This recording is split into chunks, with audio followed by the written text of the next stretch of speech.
So for our next and almost final round of entertainment, we're going to have Mike Hall and his panel of young scientists. Did you want the chairs up here, or how do you want Well, them? I made a mistake. I talked to my panel a couple times and didn't ask them if any of them are using visual material. I'm assuming none of them are. So we'd like either the table or the chair to Okay, place let's do the across. chairs. And I'll go ahead and do an introduction. Okay. If I might. It'd be nice to preserve the maximum amount of time for these young people to talk. Many of my colleagues of my age, or approximately so, would tell you the same thing I'm going to tell you now, that when you look back and ask yourself, what have I wrought? Nothing is as satisfying as what you did to bring young people into the community, to find the top quality young people, to motivate them. It's literally, in retrospect, the most exciting thing you do.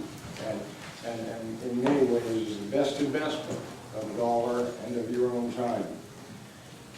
This panel, each of them is free to range over the whole spectrum of things that have been discussed, because in my mind what we're doing is stopping and asking a group of young people, so what do you think?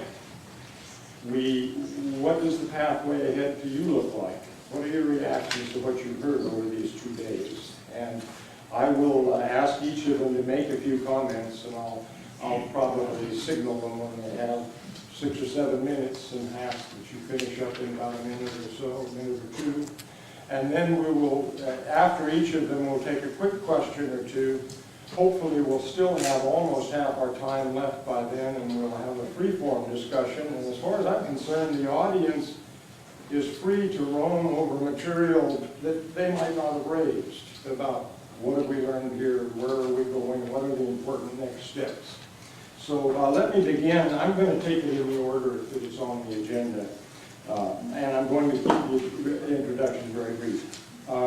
First person who's going to speak to you is Teddy Allen, who's a postdoc at IRI. His background is formal background is in meteorology at the University of Miami. If he has a regional character to what he's done, it's the Caribbean region. He's interested in weather, climate, and how that information might be used, particularly in agriculture, particularly by farmers. With that, let me introduce Teddy. Thank you very much. First, I'd just like to say, I read this is for the young scientists, and perhaps I should have a disclaimer where, in my case, it might be more appropriate for recent graduates. So, for these guys, it's probably different. But a couple days ago, we were asked to talk 6 to 8 minutes on anything. And so I said, okay, well, if I have that opportunity, then I'm going to tell you something that really bugs me. And I'm going to tell you about the solution I think I have to resolve what bugs me, and how that solution might improve climate services. But before I start that, I just want to pose a question to the audience. Who out there, and be honest, who out there is a climate skeptic? 0 people. I'm a little disappointed with that, because I am a climate skeptic. And the fact that no one said yes really bothers me, and that's what bugs me, and that's what I'm going to talk about. But before I tell you why I'm a climate skeptic, I want to introduce or describe what the word climate means. So, unfortunately, climate's been hijacked by the media and politicians. And when you hear the word climate, we think gloom and doom, climate change, trends in temperature.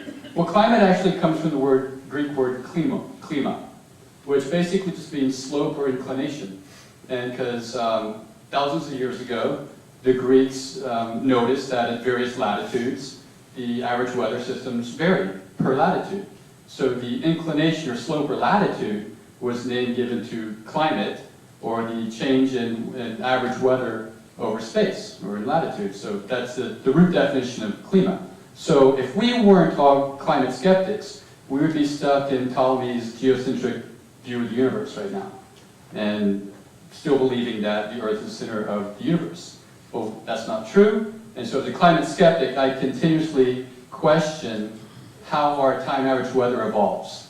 And I think that's why we're all here, because we're all curious about how does the time average weather associated with INSO change from region to region and over time.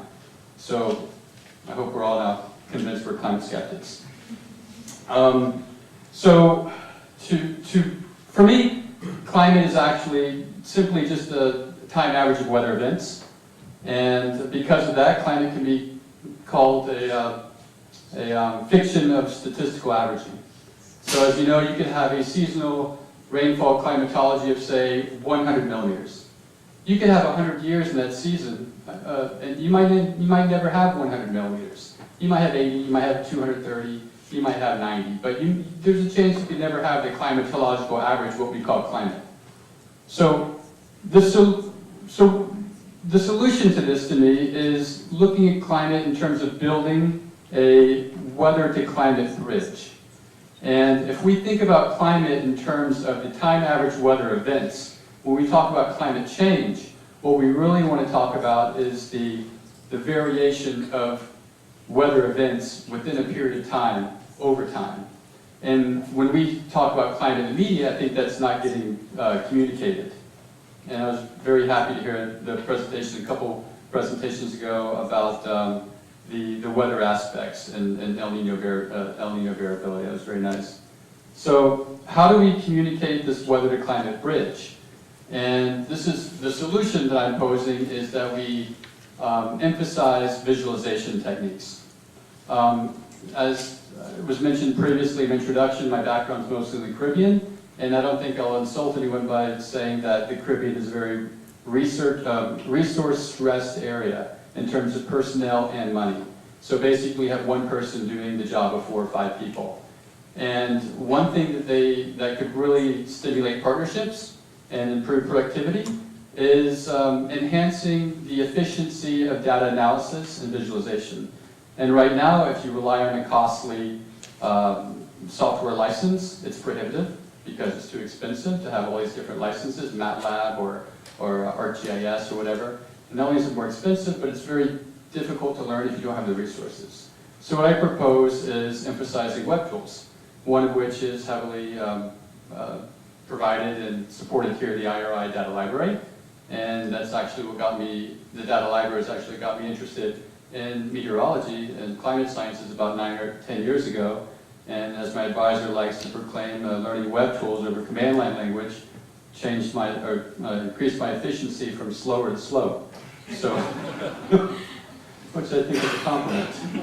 But there are numerous online web tool visualization softwares out there that are easy to learn, and they're intuitive, they're point and click, they're web-based, you're not stuck behind a terminal producing code in different languages. And before web tools, if you were to ask me what my favorite programming language was, I'd probably say profanity, because if you don't know the difference between a semicolon and a colon and IDL, it's never going to work, and you're going to be having compilation errors for 3 days until you realize the difference.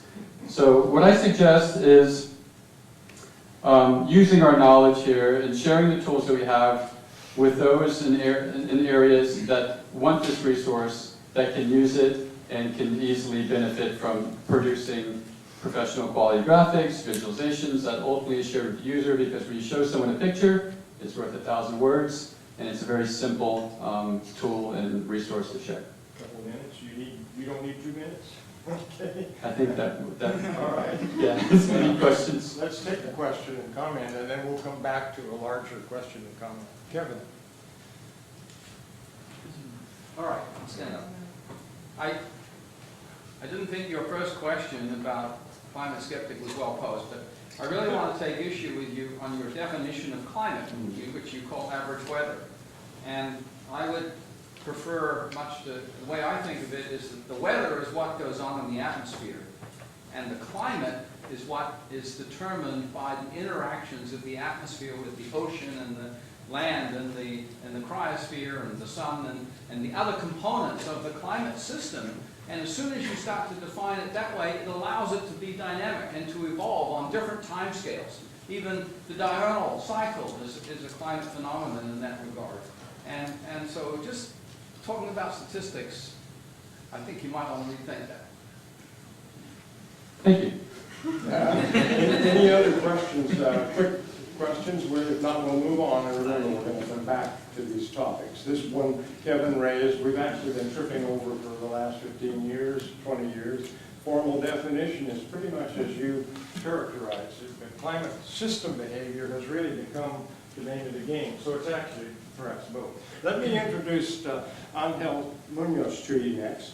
He is a graduate research fellow at IRI. He has an interest really in the Latin American region generally, and I'll let him refine that more if he wants to. His background into physical sciences, his interests are prediction of sub-seasonal timescales, very broad interests, sub-seasonal timescale all the way to decadal, and the evolution of a climate service in the context of that broad timescale. Ángel? Thank you. Well, thank you for this opportunity. I have a lot to say. I'm Latin, so I will try to keep it short. Yeah, so actually I have seen, I look like old, I'm not that old. But I have seen that people with white hair can actually usually start saying a few things, like a bit of story. So I'm going to start with a story. I am an IRI experiment. That's how I used to think that. Now I'm going to tell you, So the thing is that I came here for the first time in 2007, and I stopped doing that in 2005, but I used to do general relativity, like Einstein's field theory for gravitation. And the way I was taught is like everything is math, non-linearity is important, yada, yada, yada. So then, that something happened and I changed and I came to climate physics. And I came here, and this place really, really, really changed the way I think about things, and the way we do things. And I came here to work with, several of people here, Simon Mason, Lisa Calvert, and so many of you guys.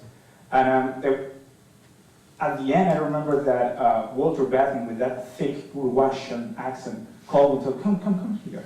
And he said, we want to train trainers of trainers.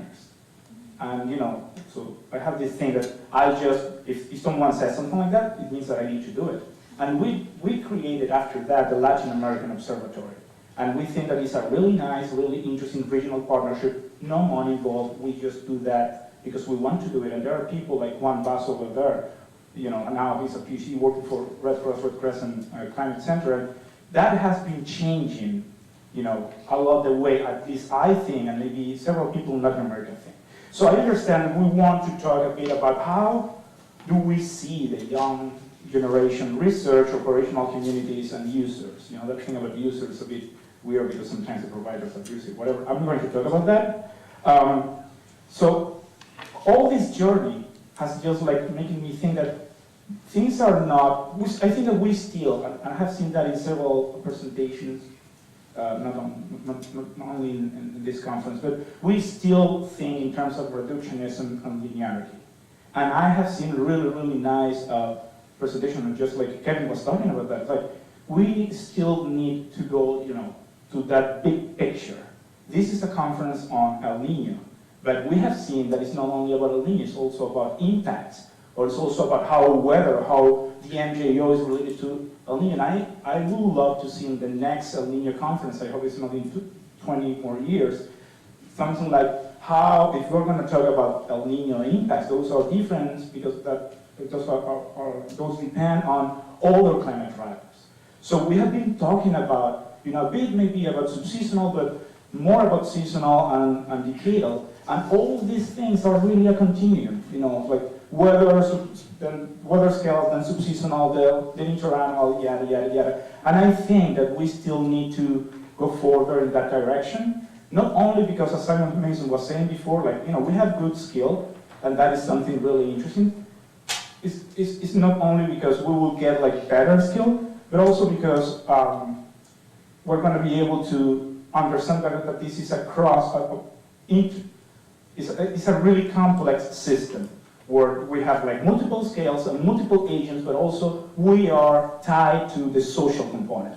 So I just want to finish this just saying that I think that we need to consider all this cross-time scale interaction and spatial in space and time, but also how that relates to social forecasting. Because at the end of the day, maybe you will think that this is Asimov's psychohistory or something like that. I don't know how you say that in English. I don't know if you read those books, but people think that we cannot forecast the society behavior. But maybe what we are doing right now with climate is, we say that this is the precipitation that we're going to have, and then run a model for, crop modeling, and then you will say, well, if we use this crop and this area, this is what is going to happen, and this is what is going to happen. So we need to understand better how we make decisions and how these two fields, like the climate, we used to be called International Research Institute for Climate Prediction, and we changed that to climate and society. So maybe at some point it's going to be really something about climate social forecasting, where we are going to understand better how these links are, how these two things are tied. So that will provide us a possibility of actually be able to talk about risk. You were asking before, I think yesterday people were asking, onset or risk, is that like more predictable, or risk to what? Because that depends. It's kind of easy today to show a precipitation map for the whole planet, but can you actually show a risk forecast map for the whole planet? Risk to what? So something really nice, this morning someone asked about this, is how can you translate, how can you actually have a risk map? Well, that is, at the end, you are going to need your local experts. How are you going to involve these local experts? Like if you ask Simon Mason or Lisa or people in this audience, can you make a forecast? Those guys are going to make you like the best forecast, and that's no doubt about that. But something that I learned is about this IRI experiment, or maybe it's an IRI project. These guys at the end brought me here, and I just submitted my PhD thesis. And you know what? I want to believe that what we are doing here, what their secret X-Files project that I found in the basement, is that we can do this kind of Latin American observatories in different parts of the world, and we are doing that. Cedric was over there, and he already had a PhD, but these guys identify in the whole chain, this is something that we can improve.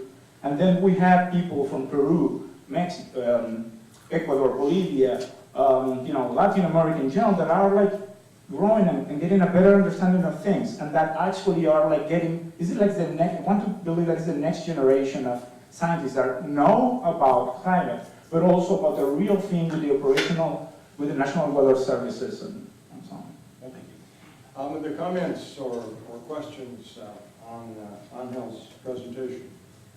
A quick question or two? No? If not, we'll move on.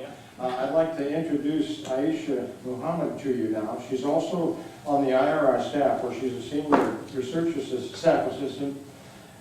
Her background is in both climate and society as an integrated educational topic, as well as meteorology. She has a meteorology background as well.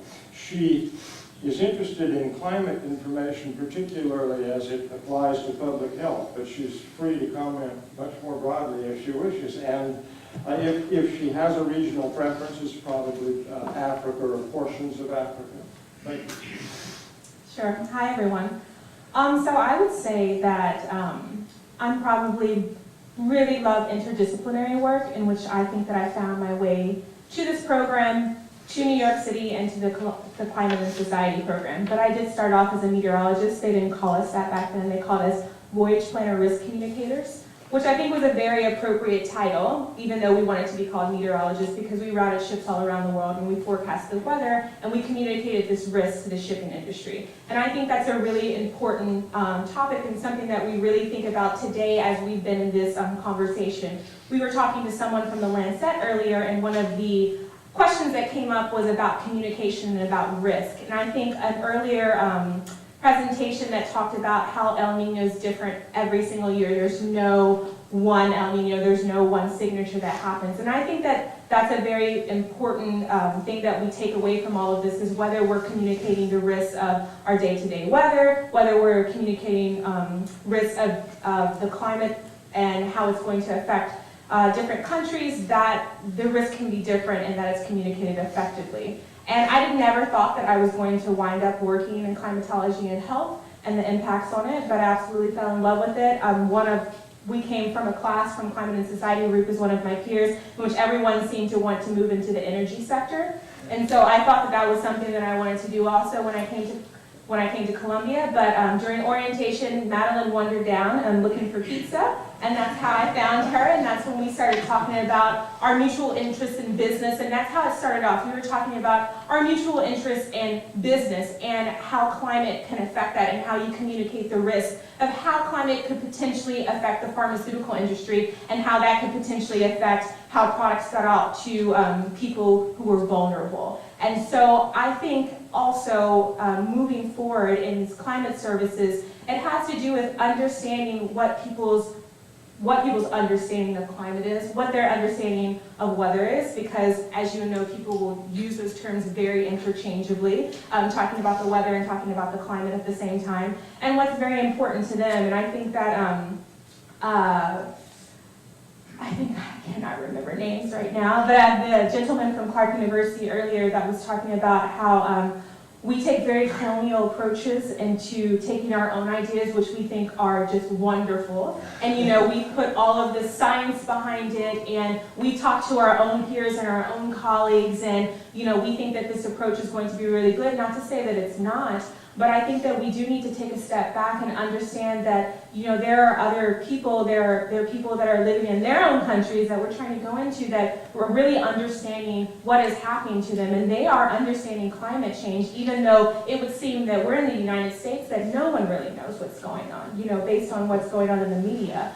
But I think that that's one of the great things. I work in the health field, so I work on the NACS initiative, which has been set up in the lobby if you guys haven't come by and played around with it yet, which I really encourage you to. But rather than taking this top-down approach, in which a lot of initiatives do take, we're trying to take a bottom-up approach, and I think that's the best way of engaging with the national meteorological agencies, of making it based on local decision-making, on engaging the community about it and understanding, what is it that you like about the NACS products that we have. What is very confusing, because sometimes we do very esoteric products that are understandable to just us, and then when we take them out to the community, we see that they're not sustainable because they're not tailored to the industries that are out there. So I think when moving forward and when we're talking about climate services and we bring these great products forward, that we keep on refining and keep on improving our communication, that we keep on improving the way that we're tailoring them for the industries moving forward, and we keep on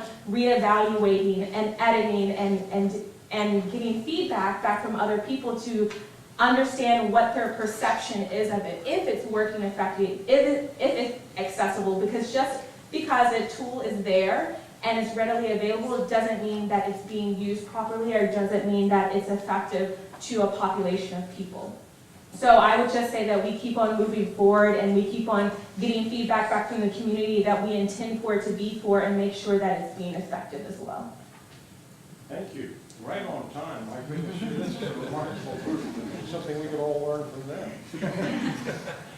Let me introduce the last of our panelists, and then you be thinking about comments and questions, because we'll open with perhaps comments and questions that are oriented to what they had to say, including allowing them to address a question or two to one another.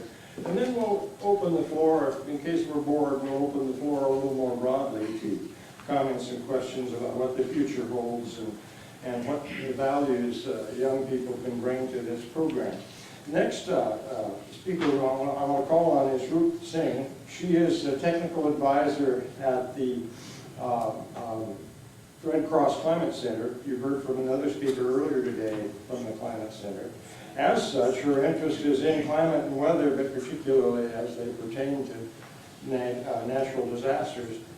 If she has a sub-interest in that context, and I believe she does, it's on resilience in Africa, Asia region.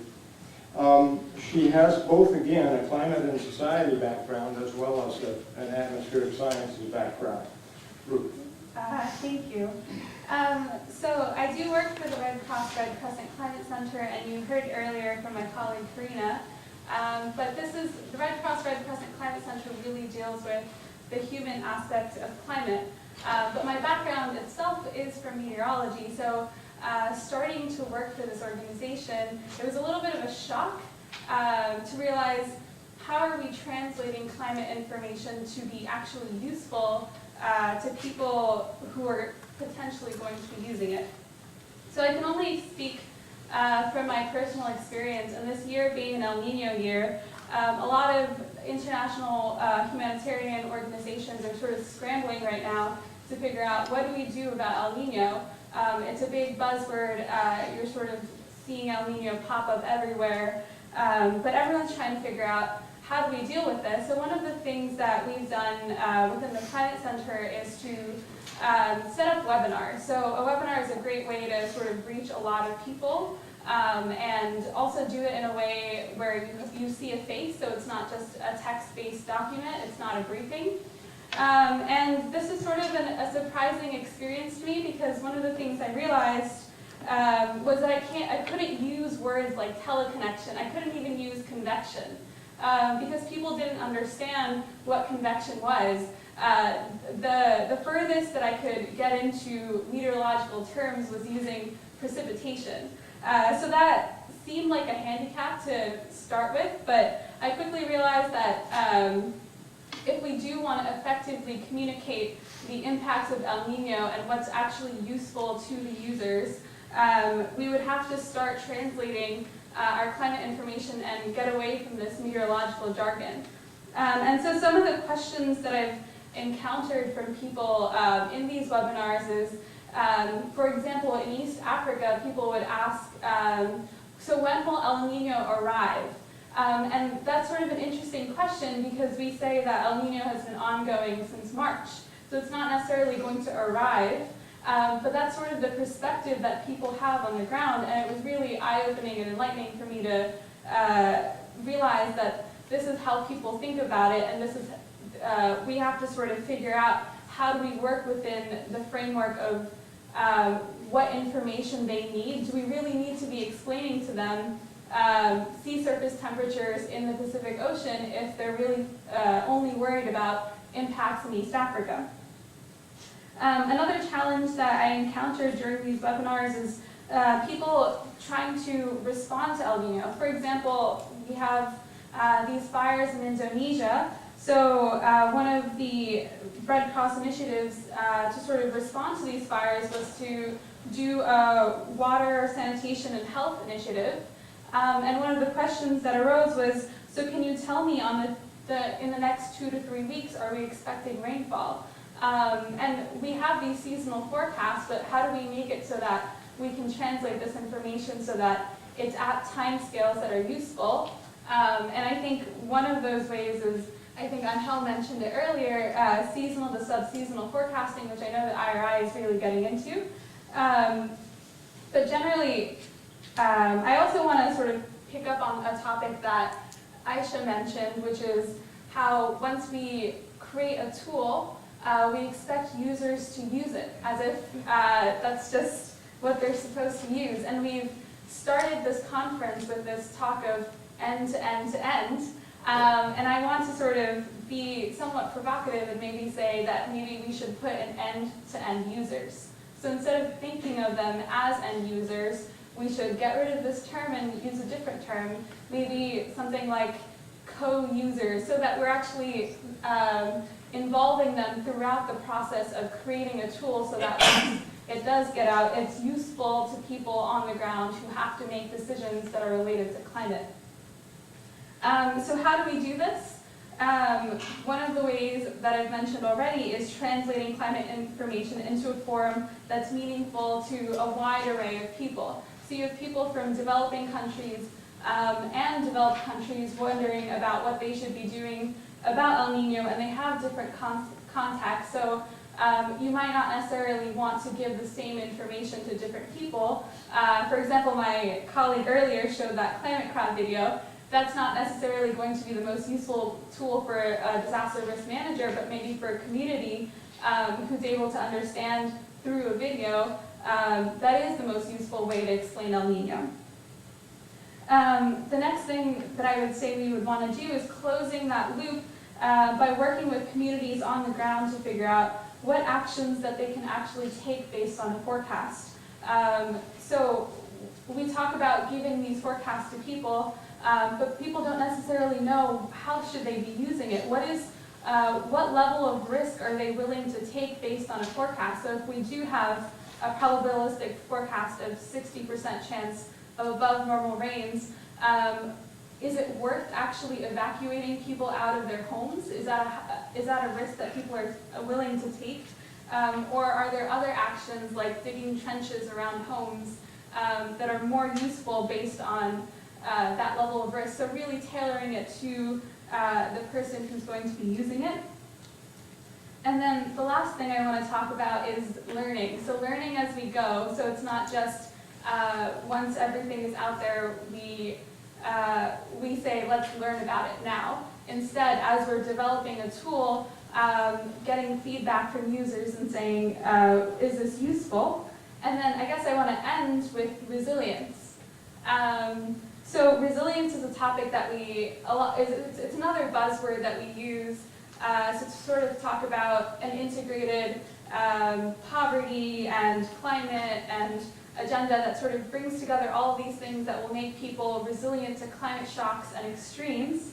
But one of the things that, one of the big questions that I have is, what does resilience actually look like on the ground? So we have all of these different pilot projects going in so many different countries that aim to build resilience. But when we do have extreme events happening, can we sort of look at those projects that are happening and learn from them and see, hey, this actually worked really well versus this other thing that maybe didn't work very well. So I'd implore this community and the disaster risk management and risk reduction community to be learning as they go and be innovative in our approaches. Thank you. Remarkable. Their internal timers are better than my watch, so perhaps there is hope. Let's open up the floor, and if they have questions for one another, let's pause for a second, and if not, let's open up the floor more broadly, and I'm prepared to throw a provocation or two out if I need to. Any further comment or questions to address to one another at all? I have one. Yeah. So it's a bit related to what I was mentioning before. So I wanted to ask you, given the experience that you have seen in the Red Cross, Red Crescent Climate Center.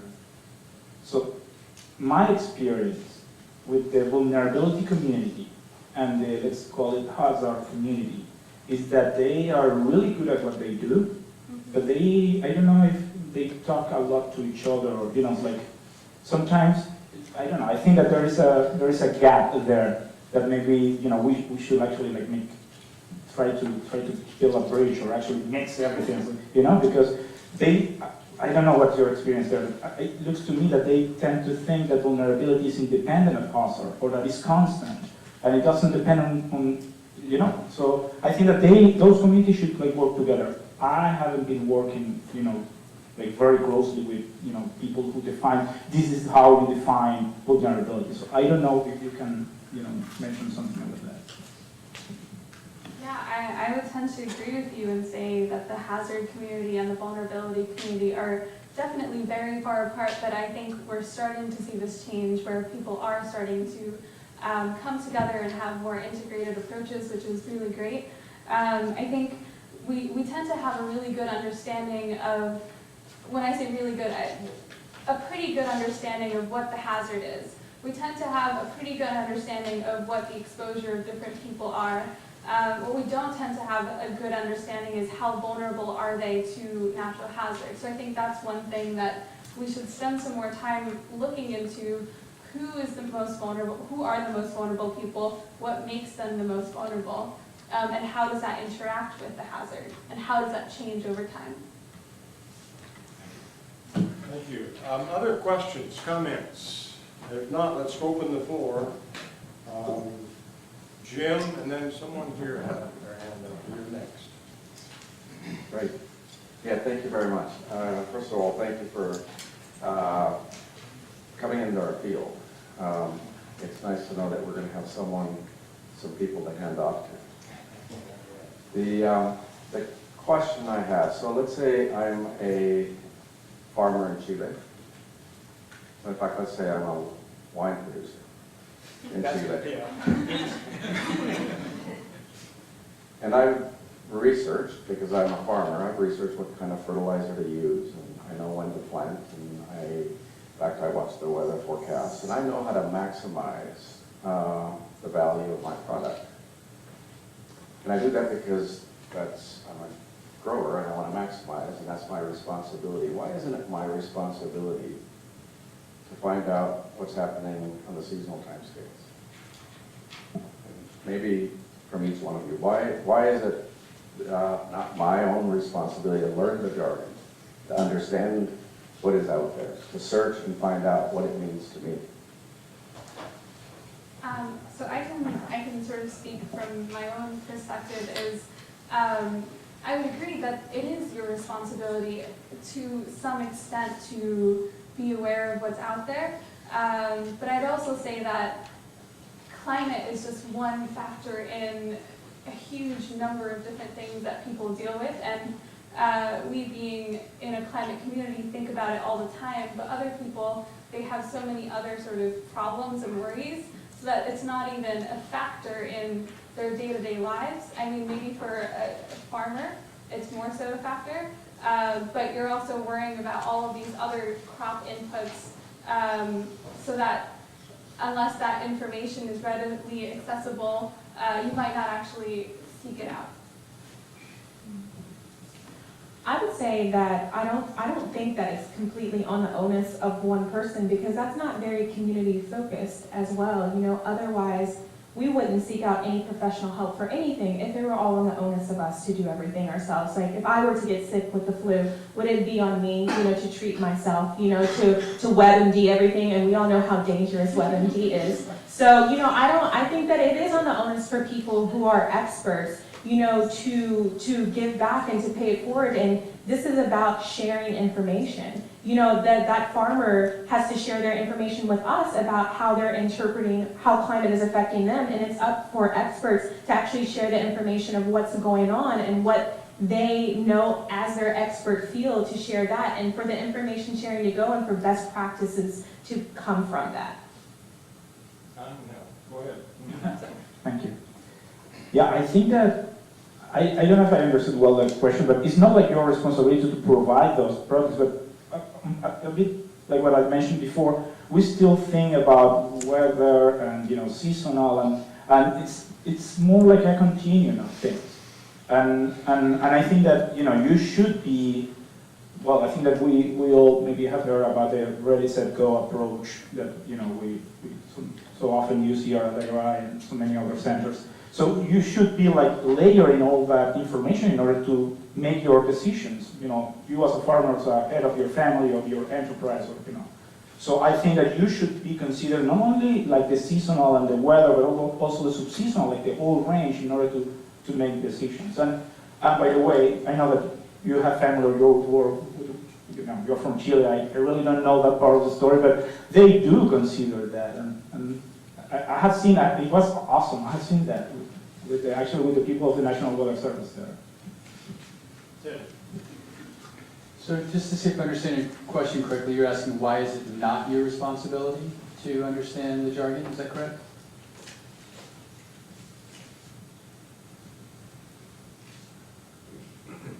Yeah, we've been spending 2 days talking about how we can, as producers, get the information out, and we should listen to the user, and we should spend time with the user. In a market system, if I'm a farmer, I'm going to do everything I can, get every bit of information I possibly can to advantage myself as a farmer.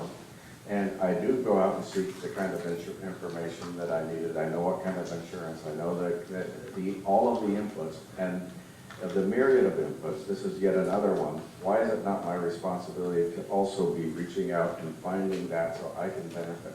Right. So I would argue that it is not your responsibility, and if it was, then it would be my responsibility to understand all the processes that go into the wine I'm drinking. And from what I understand, there are grapes in wine and some water. I have no idea how wine is produced, or the time involved, or the processes involved. But if I drink the wine and I like it, I'm happy, right? And I'm going to just kind of relate this to the presentation Walter gives. Is Walter here? Okay, yeah. So Walter always talks about this medical chain of explanation of starting with the person who created the X-ray, all the way down many, many levels to the person who needs an X-ray.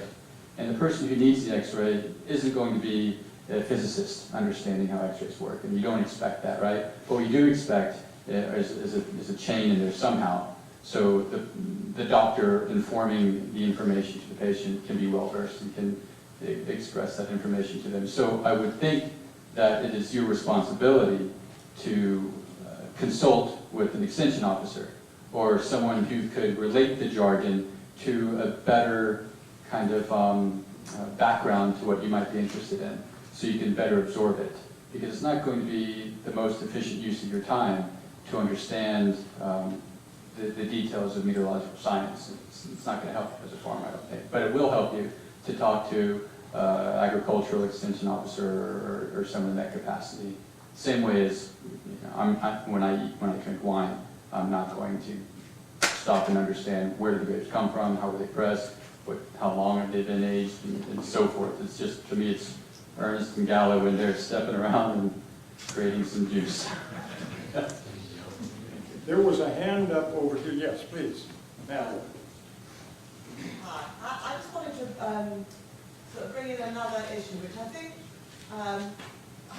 could be part of the discussion here. And we focused on seasonal forecasting as though the forecast itself is the final opportunity to give something into society. The skill of the forecast, the information in the forecast, whether that can be used or not. And I'm just wondering what the other added benefits are of forecasting that might not be so directly connected with the science of the forecast. And I'll take this back up. In my presentation, I showed a slide from the meeting that we had with the Roop area in Tanzania in August. And the discussion was very much about what could they do with climate. And they came out with 3 recommendations. The first recommendation was that they needed to understand the climate to minimize their reputational risk. And the reputational risk was extremely important for a sector that is very dependent either on government or donor funding in order to deliver all of its services. And they felt that climate risk, if it wasn't managed properly, would undermine their contribution and undermine the resourcing that would go in generally into their endeavour. So reputational risk was a key thing. The second one was the opportunity that engaging with the climate community allowed them to come out of their own sector and start joining with other sectors that are very important to them, agriculture, water resources, and others. And they could then join in these public discussions. And the climate piece became the thing that everybody could sit around the table around. And the forecast gave it a sort of urgency and a sort of that they needed all to look at the season ahead. And for the health community, who are very siloed, it's a huge opportunity to engage in cross-sectoral partnerships. And then the last one that they came up with was the value of reducing the risk with an actual forecast itself. And I was just wondering from yourselves and from the community here, whether these added values that come from forecasting are really being factored into the way we think about it.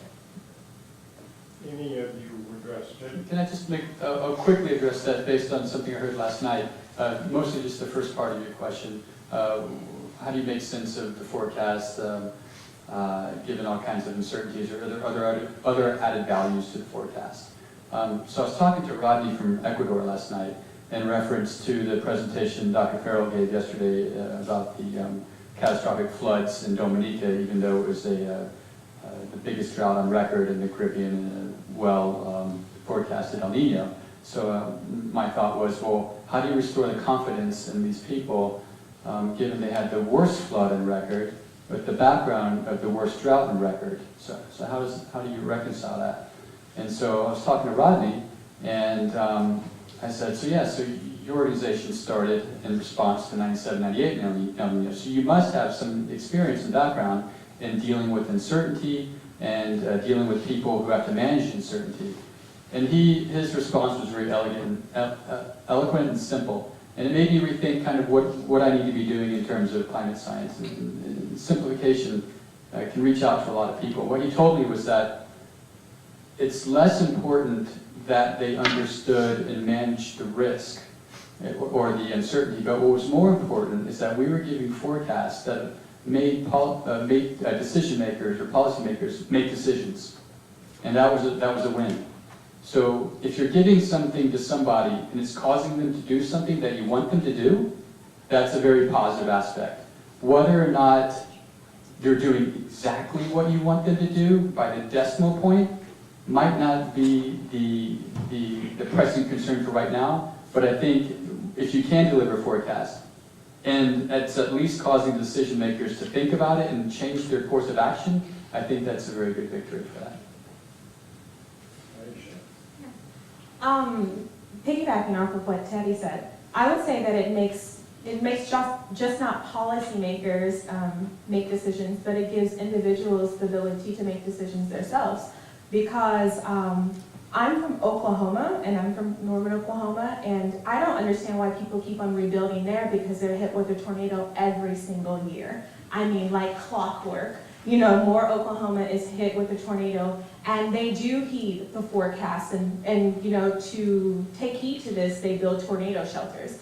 They don't, you know, move to another city. They shelter themselves underground so that when their houses are decimated, they can come back up and rebuild all back over again. You know, but they had the decision to make, you know, they took the decision into their own hands. And I know that they're very grateful, and I know that they gripe when the forecasts are bust and things like that. But yet and still, the National Weather Service gave them the forecast to make the decisions themselves, and then they can move forward with the decisions that they made and feel great about it. Because obviously they must feel great because they're still living there, and the cost of living is really cheap as well. But you know, I think that's what our services do give people, is they give them the ability to make decisions based off of our expertise. Roop or Ángel, any further comment on that? Another question from is that Mark? Yeah, Mark? I'm going to have, in about 12 minutes, people are going to start summarizing, but I'm going to have to leave. Okay. So, and I would be interested in hearing what your summaries of the last 2 days, you know, what sort of messages have come across, what you've learned, and what I should have learned and probably missed. Well, and then let me add, feel free to be critical. I have a son who's just entering college, which is probably unusual for someone my age, but nevertheless, I've tried to teach him a lot, but there's one thing I wanted him to learn, and I just pounded it into him. In this world today, question everything. Don't be shy. Well, people are going to do the big summary, Mark. So I'm going to say what Not if you do a good enough job, then everybody will be. Okay.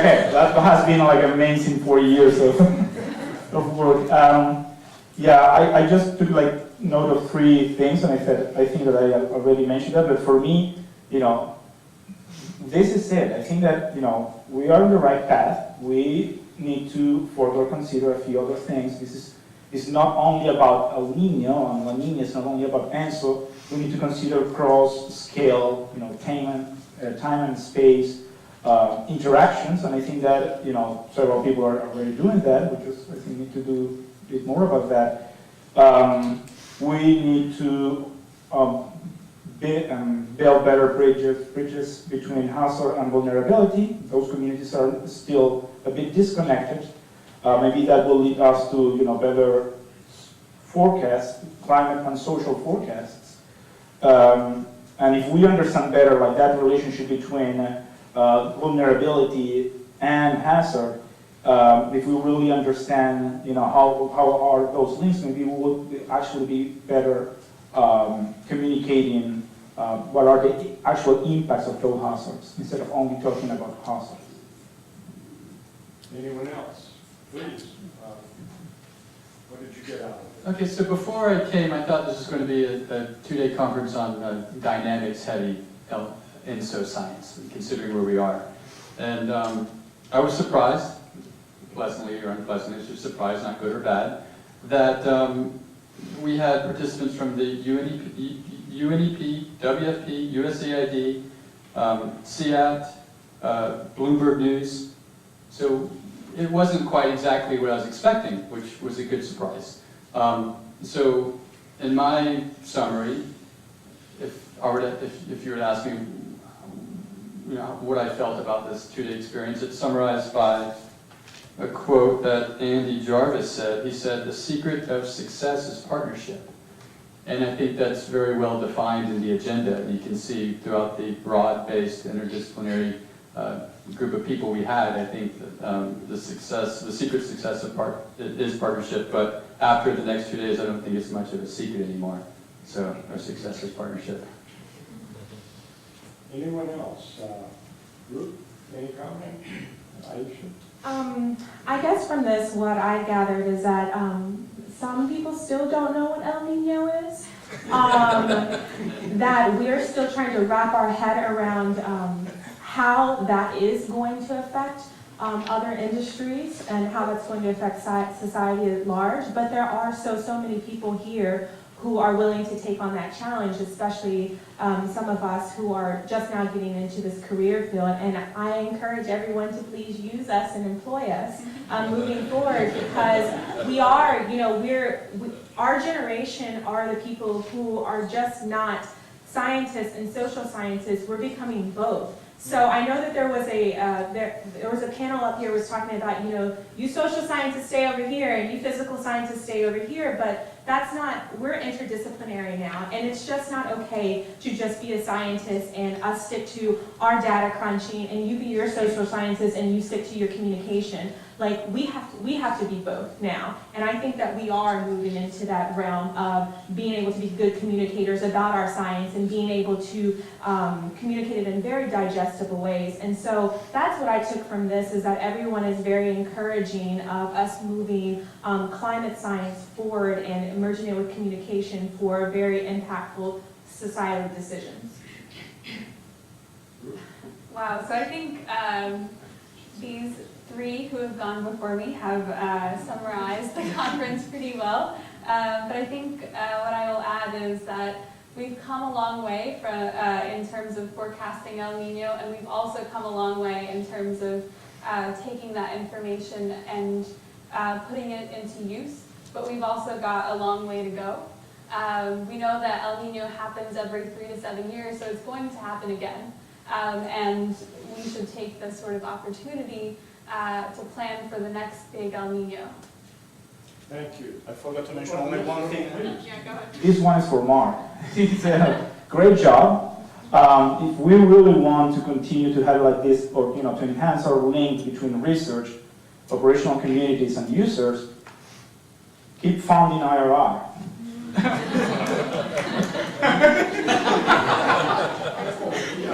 Let me make one comment on their Yeah, fine.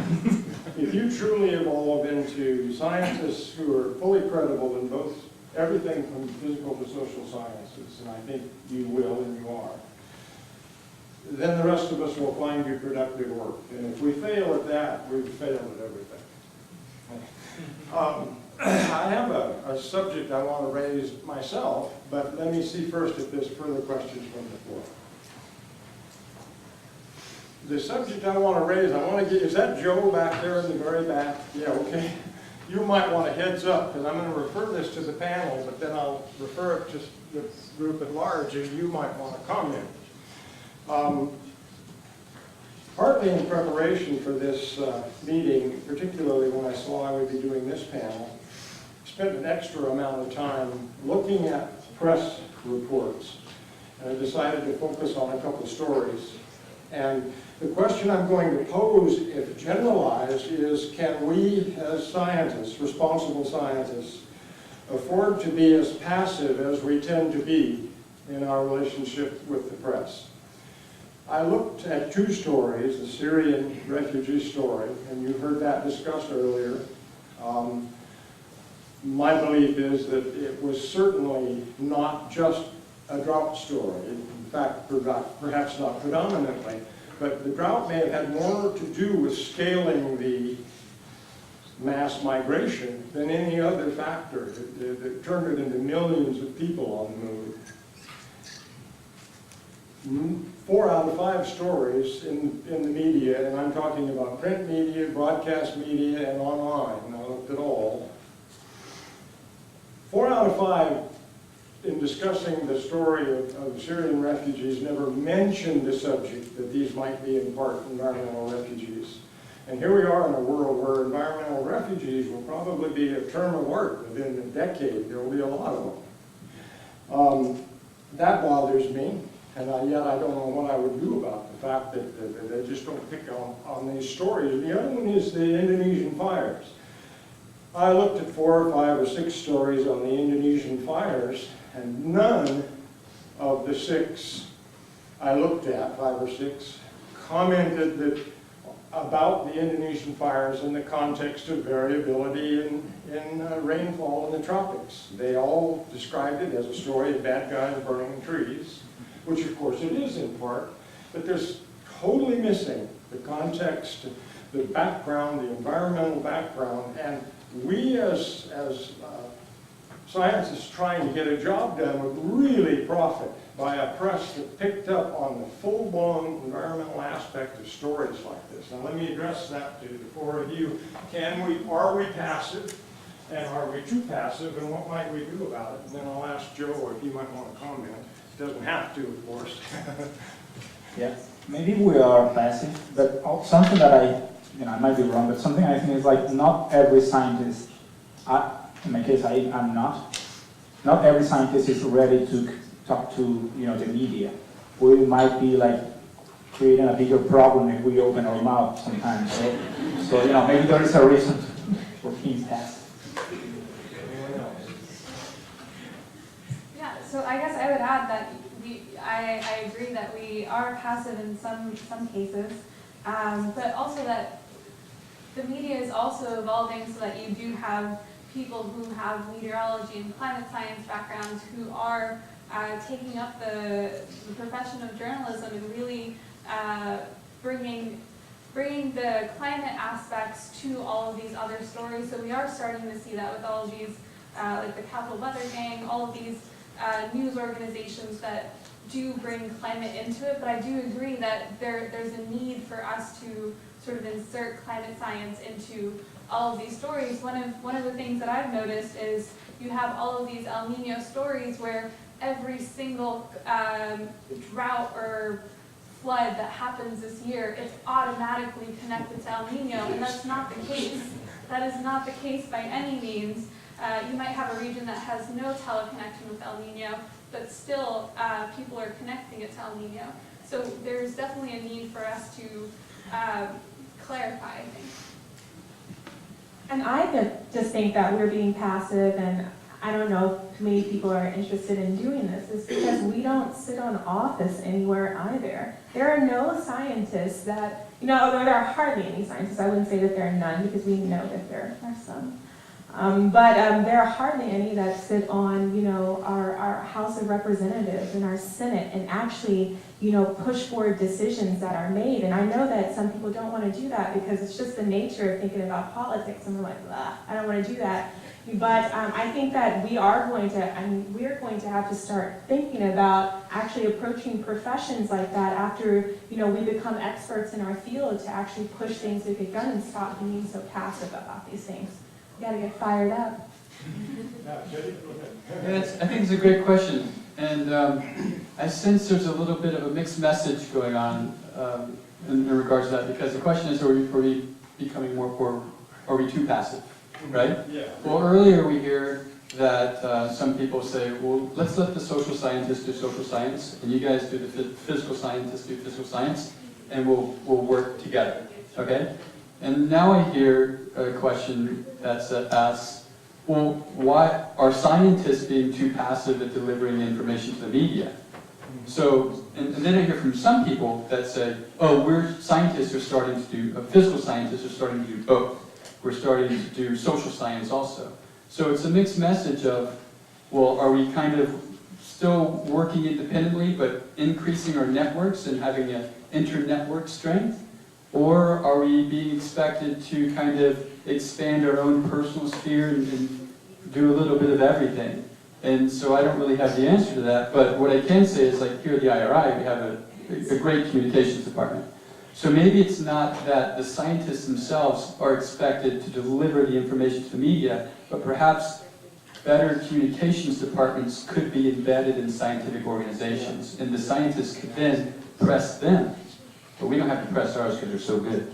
But they could press them, and then the story could be more advertised. Any further, let me call on an IRI communications specialist. The time is short. I just want to make one point about the Indonesia fires, because we had a lot of experience with this, that we did push the story, the connection between El Nino and the fires, and it got picked up by the Times, New York Times, Washington Post, Climate Central ran stories, and a whole bunch of other organizations. And the first round of that idea and that story came from a scientist, Robert Field, at NASA GIST. So he emailed myself and Andy Robertson here and said, we can do something with some of our imagery and updates. I've just been given a signal to wrap it up, but let me give Joe 1 minute if he wants to weigh in, since I put him on the spot. Kevin's got a quick question. Oh, do you? I'm sorry, Kevin, I didn't see you. I deal with the media a lot, but it's not a matter of the scientists or us being passive. It's really the fact that we don't get the opportunity, and all the time there are reports of wildfires which don't link it to the drought, or the drought that's related to the absence of rainfall and the weather patterns, and time after time after time there is no connection that's made, but there's no opportunity to even make that connection to the media, and the media has gotten a lot worse in this regard over the last 10 years. Yes. I'll just add a quick item. I just spent 7 years at George Mason, the Center of Climate Communication, trying to figure out answers to this. But quickly, reach out to your local media people. They are swamped, just as you are swamped. They have no extra time. They don't have the knowledge base you have. And befriend them. And you don't have to offer stories time, but hey, here's something I noticed you might be interested in. And pass that information on. Help them out, contact them. There are numerous of them in your communities. And all you need to do is find one who you have a coffee with. Invite them to be a part of your conversation like this sometime. So reach out. I'm going to make one observation, and I just gave myself 1 minute. We'll see if my internal clock is any good. I promised some colleagues in NOAA I would mention an individual. His name is Kelly Sponberg. He was one of the brightest young people in my office ever. He died recently at age 40. And I'm going to use Jim Beiser as an example of how to address this in this context. If Jim were talking to a group of these loosely bonded NOAA people, let's assume they still work for him, he'd get together with a group of them and he'd say, my God, Mike, this is a practical guy. He's going to call us in and say, well, we lost one of the best we've ever seen. We're going to have to find 2 or 3 people, the young people, to replace Kelly. So get cracking. We're done. Thank you, everyone.